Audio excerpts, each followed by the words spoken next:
Good morning students. हम जो ये वीडियो देख रहे हैं, आप ये मत सोचना बीच बीच में कि अभी हमने प्रधानमंत्री ढंग से नहीं करवाया, मंत्रिपरिषद ढंग से नहीं करवाई है।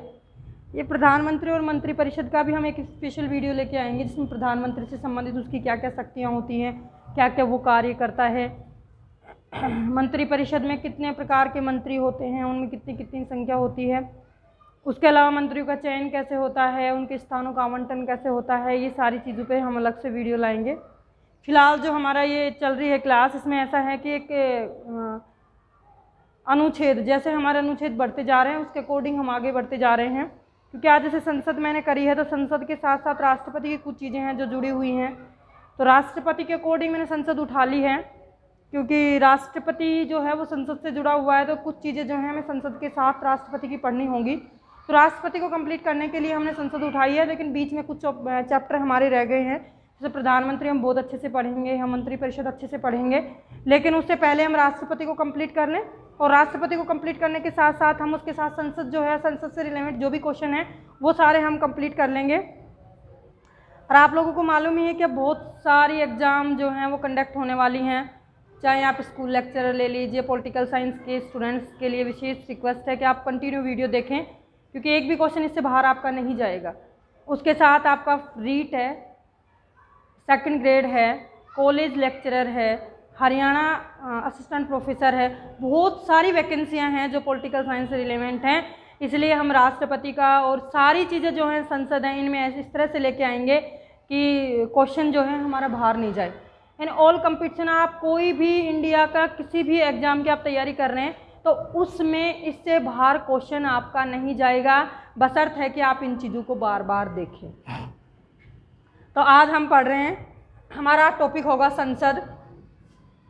सबसे पहले तो बहुत बार क्वेश्चन पूछ लिया जाता है कि संसद का किस अनुच्छेद में उल्लेख है। अनुच्छेद दे दिया जाता है, संसद लिख दिया जाएगा, नीचे अनुच्छेद लिख दिया जाएगा। जैसे मैंने कल भी आपको एक चीज़ बताई थी कि यदि महान्यायवादी लिखा जाता है और महान्यायवादी के साथ यदि आर्टिकल पूछा जाता है, बहुत बार पूछा गया है, तो महान्यायवादी का संबंध कौन से आर्टिकल से? 76 से। ठीक है, तो जैसे महान्यायवादी का संबंध आर्टिकल 76 से है, वैसे यदि संसद की हम बात करते हैं, एक संसद वर्ड की यदि हम बात करते हैं, तो संसद जो है उसका संबंध 79 आर्टिकल से है। ठीक है, तो 79 आर्टिकल जब भी आपको कहीं भी दिखे या संसद कहीं भी दिखे, अनुच्छेद कहीं दिया हुआ हो, तो आप तुरंत समझ जाना कि ये 79 अनुच्छेद से ही है, चाहे आपको कुछ उसमें आए चाहे नहीं आए। तो दो आर्टिकल तो आपको बिल्कुल रटी लेने हैं कि एक महान्यायवादी है 76 में आ जाता है, और यदि अगला आर्टिकल हम देखते हैं 79, तो 79 आर्टिकल जो है वो किस में आ जाता है? वो संसद, जो संसद शब्द हमारे कॉन्स्टिट्यूशन में हमें दिखाई देता है, वो संसद शब्द जो है वो 79 आर्टिकल में दिया गया है। बहुत बार शायद एक दो एग्जाम छोड़ के हर बार क्वेश्चन पूछा जाता है कि संसद में शामिल हैं, संसद में शामिल है, कौन शामिल है संसद में। इसीलिए मैंने एक क्रम आपको लिख दिया है कि जो संसद है उसका उल्लेख तो 79 आर्टिकल्स में है, पर उसमें क्या क्या चीज़ें आती है संसद में, क्योंकि आज तक हम देखते हैं, मतलब 99% स्टूडेंट्स को तो यही कंफ्यूज होता है कि संसद में सिर्फ लोकसभा और राज्यसभा ही आती है, लेकिन संसद कभी भी लोकसभा और राज्यसभा से कंप्लीट नहीं होती है। संसद का निर्माण किससे होता है? संसद का निर्माण होता है राष्ट्रपति प्लस दोनों सदन। ठीक है, ये आ जाए तो भी सही है कि राष्ट्रपति हमारे कॉन्स्टिट्यूशन में डायरेक्ट क्या दिया गया है? कॉन्स्टिट्यूशन में दिया गया है राष्ट्रपति तथा दोनों सदन।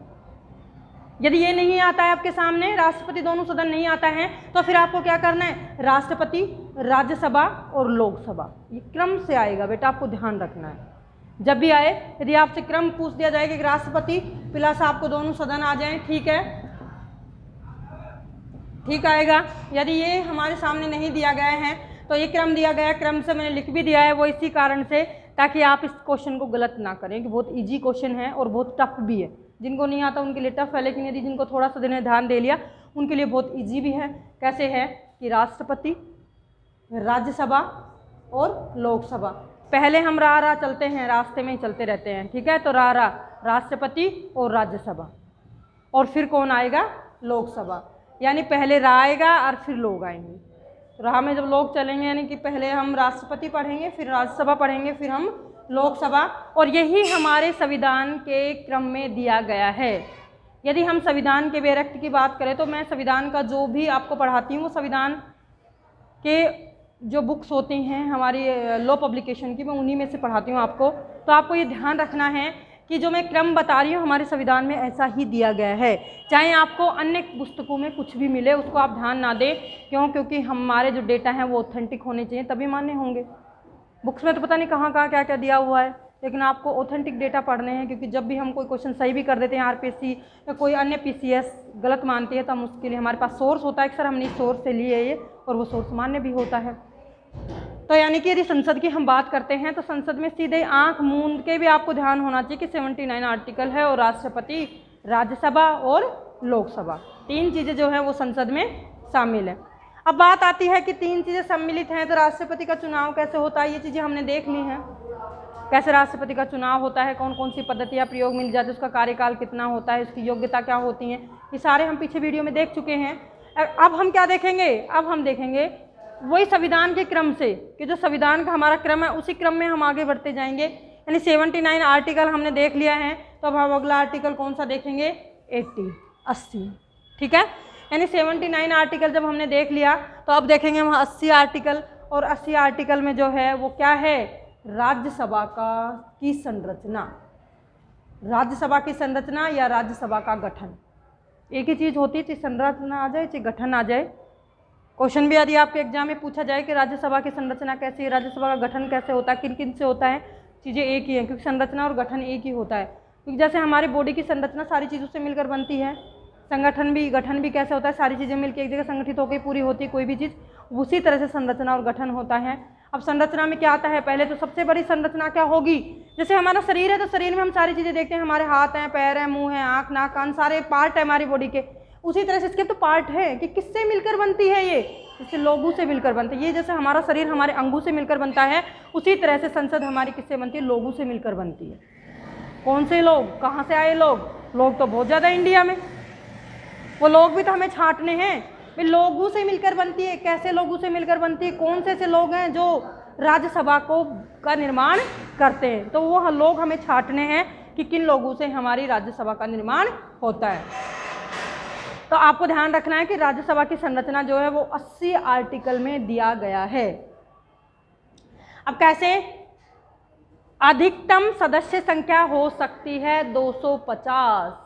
ध्यान रखना है आपको कि राज्यसभा में ज़्यादा से ज़्यादा सदस्य हो सकते हैं 250, ज़्यादा से ज़्यादा, अधिकतम बोल दिया मैंने, कम जो हैं जैसे मान लीजिए मैंने अधिकतम बोल दिया 250 सदस्य हो सकते हैं, लेकिन वर्तमान समय की यदि हम बात करते हैं तो वर्तमान में इनकी सदस्य संख्या कितनी है, 245, कम हो सकते हैं। यानी वर्तमान में यदि राज्यसभा के सदस्यों की संख्या हम देखें तो 245 है। और यदि अधिकतम देखें कितने हो सकते हैं अधिकतम, तो अधिकतम कितने हो सकते हैं, 250। ध्यान रखना है, कंफ्यूज नहीं होना है, लोकसभा और राज्यसभा का दोनों का डेटा आपको अलग से रखना है, तभी हम राज्यसभा कर रहे हैं। तो 250 होती है सदस्यों की संख्या। अब 250 सदस्यों को कैसे चुनाव होता है, कैसे कैसे सदस्य हैं उसमें, तो ये ध्यान दें कि 250 में 2 प्रकार के सदस्य होते हैं। 2 प्रकार के सदस्य कौन से, एक तो होते हैं निर्वाचित और एक होते हैं मनोनीत। ठीक है, यानी स्टूडेंट्स जब हम राज्यसभा की संरचना देखते हैं तो राज्यसभा में अधिकतम 250 सदस्य होते हैं, और ये 250 सदस्य कैसे नियुक्त होकर आते हैं, कुछ मनोनीत होकर आते हैं और कुछ निर्वाचित होकर आते हैं। ठीक है, यानी कि 2 प्रकार के सदस्य इसमें होते हैं, मनोनीत और निर्वाचित। अब मनोनीत सदस्यों की यदि हम बात करते हैं तो मनोनीत सदस्य कौन से होते हैं, मनोनीत की यदि हम बात करें जिसे राष्ट्रपति मनोनीत करता है। तो मनोनीत और निर्वाचित 2 प्रकार के सदस्य इसमें होते हैं, और दोनों में से यानी कि मनोनीत सदस्य हैं उनका मनोनयन तो राष्ट्रपति करता है, और वो कितने होते हैं वो सदस्य, 12। ध्यान रखना है आपको कि अधिकतम सदस्य कितने होंगे, अधिकतम सदस्य हमारे हैं 250, और यदि इनका डिवाइडेशन करें तो ये हैं 238 प्लस 12 हो गए 250। तो ये जो है 12 सदस्य कौन करता है, 12 सदस्य तो करता है राष्ट्रपति मनोनीत, और ये सदस्य कौन करता है, ये करता है राज्य प्लस में संघ शासित प्रदेश।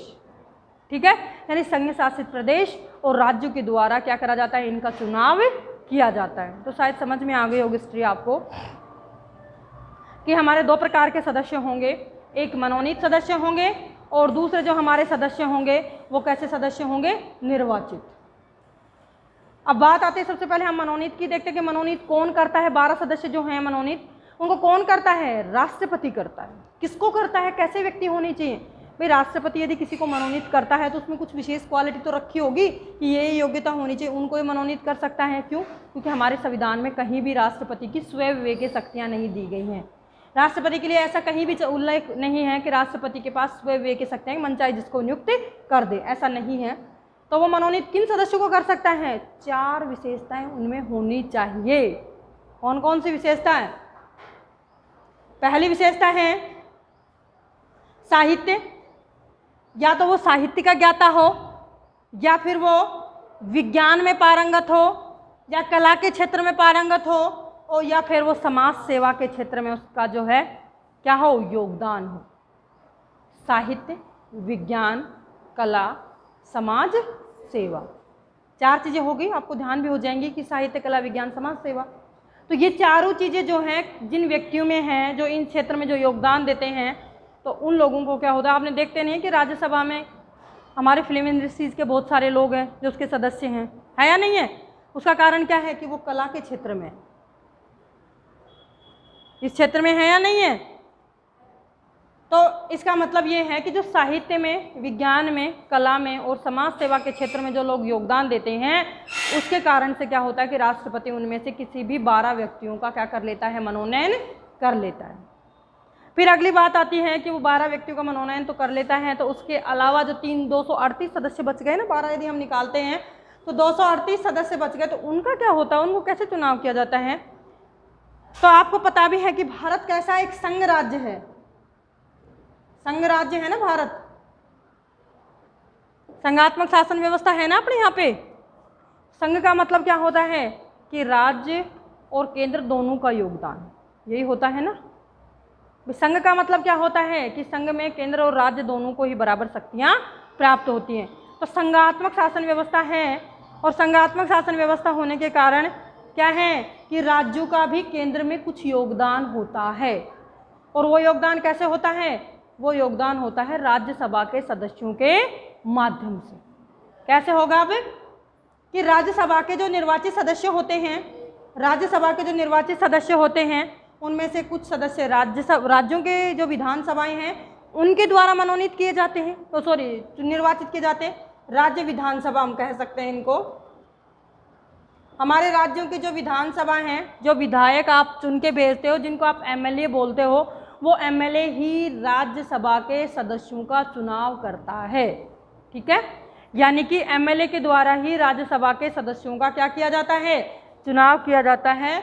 तो इस स्थिति में यानी कि एक तो राज्य की विधानसभा के सदस्य आते हैं और दूसरों संघ शासित प्रदेशों के सदस्य आते हैं। ठीक है, तो ये दोनों ही जो निर्वाचित सदस्य होते हैं, या ये सदस्य ही जो हैं किसके, राज्यसभा के सदस्यों का निर्वाचन करते हैं, निर्वाचन के द्वारा निर्वाचन।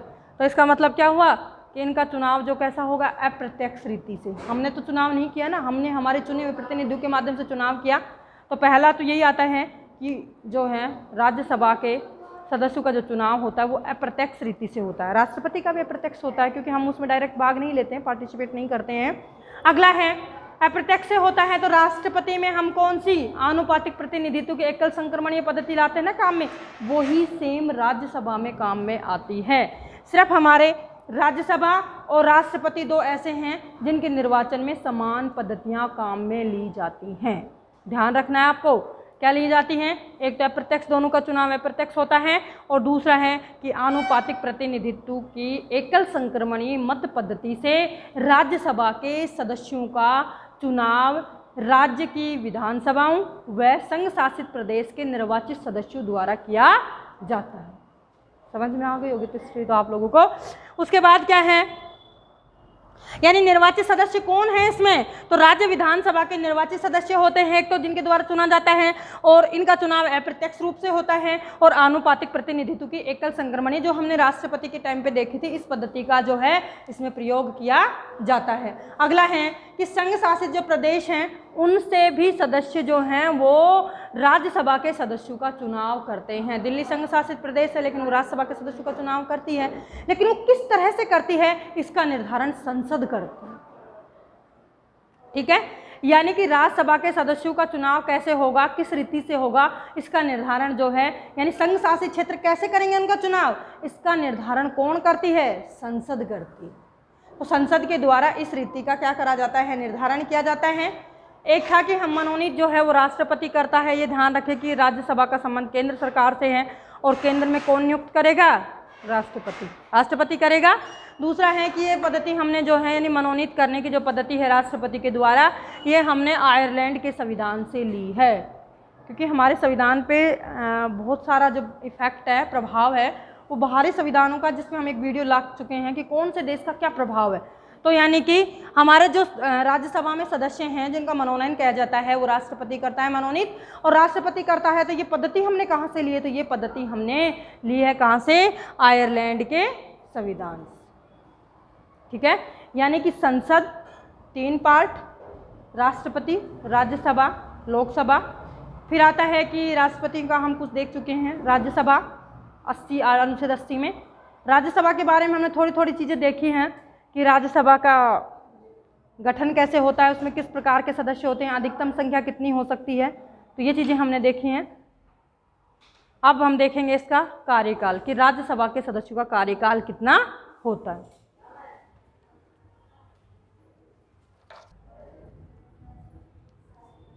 स्टूडेंट्स, अगला जो हमारा है, हमने राज्यसभा देखी, अब देख रहे हैं हम लोकसभा। तो राज्यसभा थी वो 80 आर्टिकल में थी, अब एक आर्टिकल हमारा बढ़ चुका है राज्यसभा में, क्योंकि हमने क्रम बताया था कि पहले राष्ट्रपति आता है, फिर राज्यसभा आती है, फिर लोकसभा आती है। तो लोकसभा यानी राज्यसभा 80 में है, तो लोकसभा 81 में हो गई। तो 81 आर्टिकल में हमारी लोकसभा है। इसकी संरचना का वही क्वेश्चन आता है कि पहले संरचना आती है, सभी किसी भी चीज़ को जब हम देखते हैं तो पहले उसका एक गठन किया जाता है। तो यानी कि इसमें अधिकतम सदस्य संख्या होते हैं 552 सदस्य अधिकतम हो सकते हैं, और वर्तमान की यदि हम बात करें कि वर्तमान में सदस्य कितने हैं, तो वो है 545। ठीक है, वर्तमान में सदस्यों की संख्या कितनी है लोकसभा में, 545, और अधिकतम कितने हो सकते हैं, 552। अब बात आती है कि 552 सदस्य हैं, तो इनको कैसे कैसे चुनाव होता है इनको, तो इनमें से 2 प्रकार से हम इनका विभाजन कर सकते हैं। एक तरह से हो सकता है मनोनीत सदस्य, और दूसरा हो सकता है निर्वाचित सदस्य। निर्वाचित सदस्य 2 होते हैं हमारे, मनोनीत सदस्य 2 ही होते हैं जो हमारा राष्ट्रपति मनोनीत करता है, और वो भी तब करता है, जरूरी नहीं है कि वो मनोनीत करे ही, लेकिन 2 सदस्य मनोनीत किए जा सकते हैं अधिकतम। क्या शर्त है उसके लिए, हाँ, यदि आंग्ल भारतीयों को पर्याप्त प्रतिनिधित्व नहीं मिला हो। यदि हमारे 552 सदस्य नियुक्त हो चुके हैं, हमारे 550 सदस्य नियुक्त हो चुके हैं, उनमें आंग्ल भारतीय आ चुके हैं 2, तो फिर 2 सदस्यों को राष्ट्रपति मनोनीत नहीं करेगा। यानी आंग्ल भारतीयों को यदि पर्याप्त प्रतिनिधित्व नहीं मिलता है तो ही मनोनीत करेगा, नहीं था मनोनीत नहीं करेगा। कौन करता है मनोनीत, राष्ट्रपति।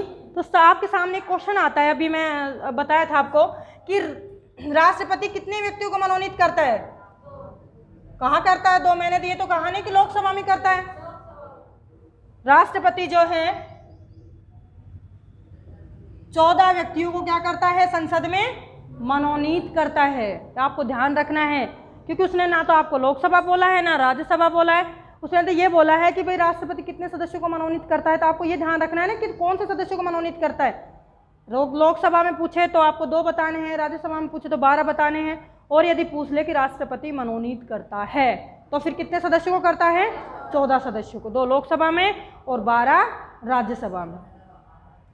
अब उसके बाद आती है स्टूडेंट्स, क्योंकि इसके जो चुनाव होते हैं वो प्रत्यक्ष रूप से होते हैं। आप खुद भी देखते हैं कि एमपी का चुनाव करते हैं, सांसद का चुनाव करते हैं। तो इसमें क्या होता है कि 18 साल से अधिक उम्र के सभी जो बच्चे हैं वो चुनाव में भाग लेते हैं, अपने मत का प्रयोग करते हैं, वैश्विक मताधिकार के द्वारा मत प्रयोग करते हैं। यानी कि इसका मतलब ये हुआ कि प्रत्यक्ष मतदान होता है। जब आप वोट देते तो प्रत्यक्ष आपने खुद ने चुना है ना अपना कैंडिडेट, तो प्रत्यक्ष रीति से इसका चुनाव होता है।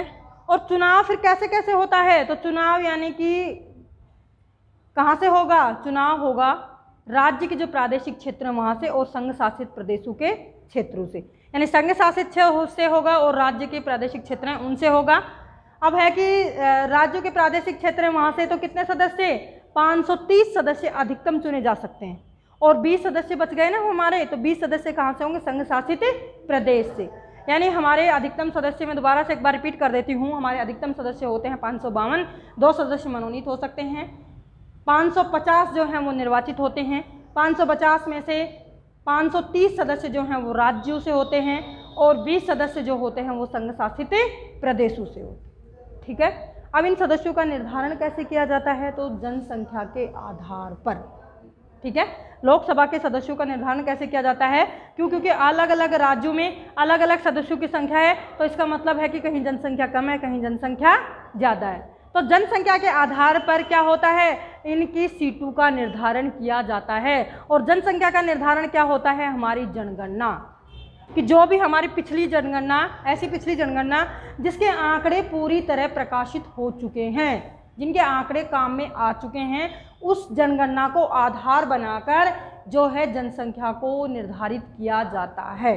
जैसे अभी हमारे जो पीछे होते हैं 2001 की जनगणना के आधार पर चुनाव करवाए जाते हैं, आगे जब होगा 2026 की जनगणना के आधार पर होगा। तो यानी जिनके आंकड़े प्रकाशित हो चुके हैं और जिनके आंकड़े हमें पूर्ण रूप से मिलते हैं, उनके आधार पर क्या है? सदस्यों की संख्या का निर्धारण किया जाता है। किसमें? लोकसभा में। अब बात आती है कि ऐसे क्षेत्र, ऐसे राज्य, ऐसे संघ शासित प्रदेश जहाँ पे जनसंख्या 60 लाख से कम है। ऐसे भी तो हैं, गोवा वगैरह बहुत छोटे क्षेत्र हैं। तो जहाँ 60 लाख से कम है वहाँ पे क्या होगा? वहाँ पे जनसंख्या के आधार पर स्थानों का निर्धारण, स्थानों का आवंटन नहीं किया जाता है। वहाँ पे सरकार स्वयं ही निर्धारित कर देती है कितने सदस्य यहाँ पे होने चाहिए। यानी 60 लाख से कम जहाँ जनसंख्या है वहाँ पे जो सदस्य होते हैं लोकसभा के, उन सदस्यों का निर्धारण जनसंख्या के आधार पर नहीं किया जाता है। और 60 लाख से अधिक जनसंख्या जहाँ पर है वहाँ पर क्या होता है कि जनसंख्या के आधार पर क्या होता है? सीट का आवंटन होता है। और वो सीटों का निर्धारण जो है वो पिछली जनगणना, जो जनगणना प्रकाशित हो चुके जिनके आंकड़े, उसके आधार पर क्या करती है? उसके आधार पर जनगणना के आधार पर जनसंख्या निर्धारित होती है, जनसंख्या के आधार पर सदस्यों की संख्या को निर्धारित किया जाता है। तो ये था स्टूडेंट्स हमारे लोकसभा के सदस्यों की संरचना, कि कैसे कैसे जो है इनको नियुक्त किया जाता है, कितने प्रकार के होते हैं। तो 2 चीज़ें हमने देखी इसमें, लोकसभा, राज्यसभा, जिसमें 2 प्रकार के सदस्य हैं। आपको ध्यान रखना है कि हर जो सदन है उसमें 2 प्रकार के सदस्य होते हैं। शायद ये क्लियर हो गया होगा, एक मनोनीत सदस्य और एक निर्वाचित सदस्य। हमने संसद के दोनों सदनों की बात की है। दोनों सदनों में निर्वाचित सदस्य होते हैं 14 जो राष्ट्रपति करता है, और मनोनीत सदस्य होते हैं 14 जो राष्ट्रपति करता है। निर्वाचित सदस्य जो होते हैं वो दोनों में अलग अलग होते हैं। जो कौन करता है? एक में राज्य की जनसंख्या के आधार पर निर्धारित किया जाता है और एक में क्या होता है? राज्यसभा में क्या होता है कि राज्य की जो विधानसभा यानी राज्य की जनसंख्या में जो विधायक चुने जाते हैं उन विधायकों के द्वारा उनका निर्वाचन किया जाता है। तो ये था आज का हमारा संसद के सदस्यों के चुनाव, यानी कि उनकी संरचना की पद्धति, कि उसकी संरचना कैसे होती है। थैंक यू, धन्यवाद।